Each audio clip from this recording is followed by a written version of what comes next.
আলহামদুলিল্লাহ। ইনশাআল্লাহ হুজুর এক্ষুনি আলোচনা শুরু করবেন।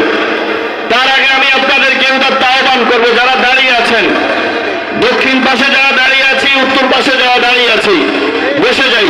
ডেকোরেটর ভাইরা আমাদের দক্ষিণ পাশের পর্দাটা খুলে দেন দয়া করে।